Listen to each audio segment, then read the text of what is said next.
What is up, YouTube, and welcome to this Flash episode review. So if you're new to the channel, a like and a subscribe is super appreciated. So please do subscribe with notifications on so you never ever miss a video. And if you're new to the channel, I cover everything DC and Marvel, mainly DC, but Marvel as well. But the Flash this week I actually really enjoyed it. So the main reason I really enjoyed this episode was due to Ralph Dibny being the absolute best. Amazing opening, funny opening. I'm loving the sort of bromance between Dibny and Barry Allen because, well, Barry's trying to teach him to be, a good hero. By the end, he actually learns what a hero is supposed to be. But at the start, we see them getting mugged by the same guy who tried to mug Barry in season 1, which was absolutely hilarious. So it seems like his life has taken an even more of a turn for worse. But a lot of people are saying, why did Barry kind of take him to the hospital in his proper clothes? Now, part of me is thinking, yeah, that is a stupid idea. But when I was watching it, I was like, this guy's been shot in the ass and in the leg. So he's probably gone into shock and won't remember it. And Barry can quite easily kind of super speed run and drop him off and all that. So that's probably kind of why he was able to keep his secret identity, obviously. But Ralph being hilarious as always, and I really do love that character. And, well, we learn more about his time on the bus. He was in between hungover and drunk, which we've all been there, dude. We've all been there trying to get the bus, in between hungover, in between drunk after a night out. We've all been there. I'm not going to judge the dude, to be honest. But we take him to the couples therapy session, which again was hilarious. And he was being hypnotized to remember his time on the bus. So it looks like my idea that he wasn't actually on the bus is kind of out the window. It looks like he actually was on there, perhaps because he actually remembers being on there.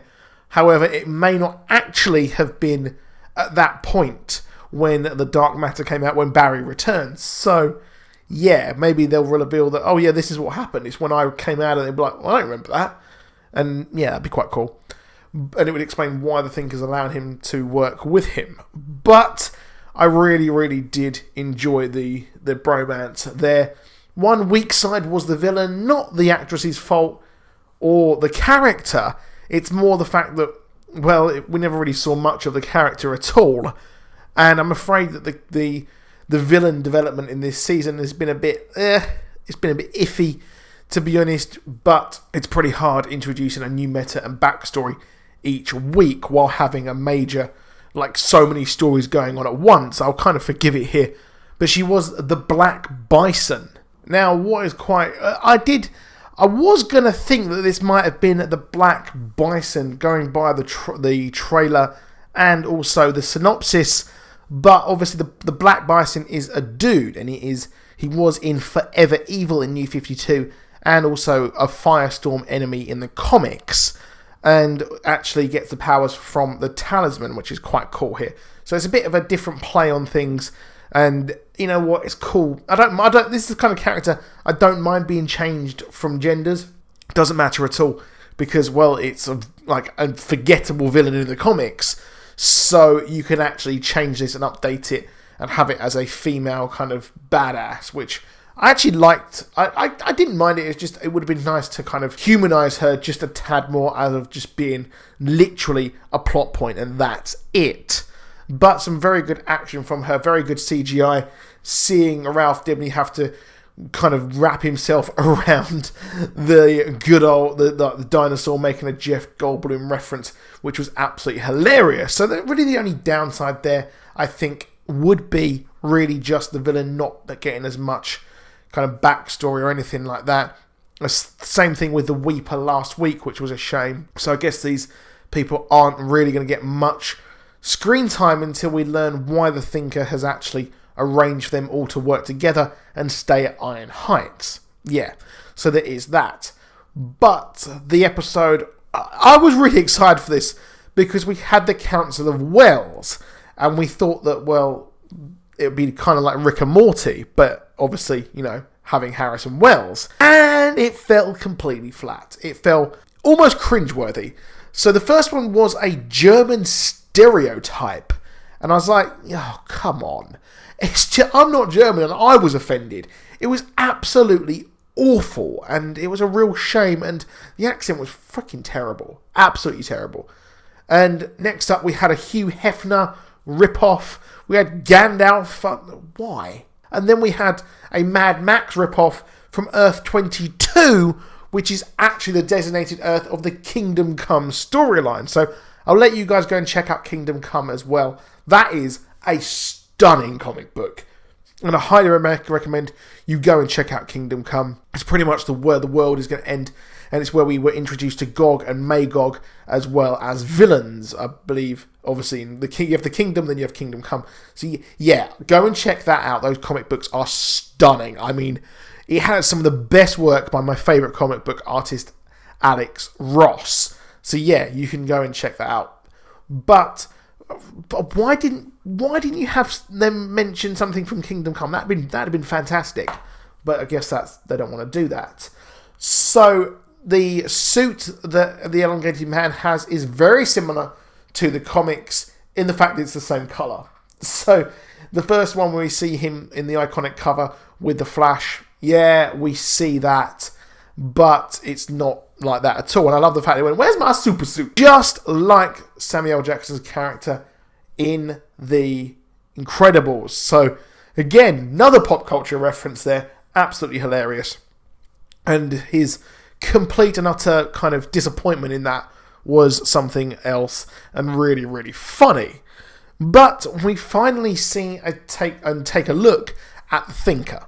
So for the last however many episodes, the last 5 and 6 episodes, we have thought that the Thinker is simply some kind of really disfigured meta in some insane, crazy sort of base. But he is actually a normal person. So he actually obviously knew. He's planned everything ahead. He's planned and he knows that the Flash is going to work this out. And, well, he's going to have to sort of, pretend to be a normal human being. And we actually see the mechanic introduce him as her husband. And then we have Joe, and they're all geared. They're ready. They're like, we can take this fella out right now. I mean, it's episode 6. We can take this mother out right now and just, have fun for the rest of the season. But no, it is simply a guy in a wheelchair, which Harrison Wells much, and, well, he looks like just a normal, average person, which is insane, because so far we've seen him with, like, the disfigured face, the helmet and things like that. So what the hell is going on? Does he literally just, put this helmet on and then he actually turns into this person? Is he in some kind of AI construct? So when he puts on the thinking cap, is this some sort of, Tron version of the world that he sees, some sort of Sword Art Online style world? But that's an interesting theory. I really, really love that theory. But we've actually seen the Thinker out and about in his chair in the behind the scenes images. So that probably won't work. But I really do like it, and I really would like that to be what happens. So what it could simply be is that he is so clever and can control people, which he can in the comics. Maybe he is actually projecting this persona, this look, onto the Thinker, and then while we have the kind of the neural inhibitor that he invents with Savitar, that is what prevents everyone from actually seeing him as he is. Or prevent him seeing this kind of weird look thing that he has. That may be the way that they stop him, because they expose him. They're not going to do YouTube exposed video. But what I think is really cool there, so next week we see the origins of him in the trailer, and that will be the origins, so we'll learn next week more about him.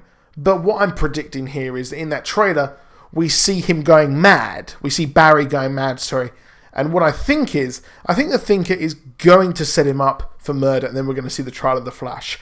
So I probably will do a video on that more. I'll do that tomorrow, because I haven't got any videos planned tomorrow at all. So I think I'll discuss that a bit more in depth if you want me to actually do that. So really, really cool. We also saw the Young All-Stars comic book that Ralph Dibny was reading. Not sure if that's an Easter egg moving forward. So there's like the Flying Fox character and things like that. Could that be a hint towards what we're getting next? Probably not. I can't see that happening, but it would be cool.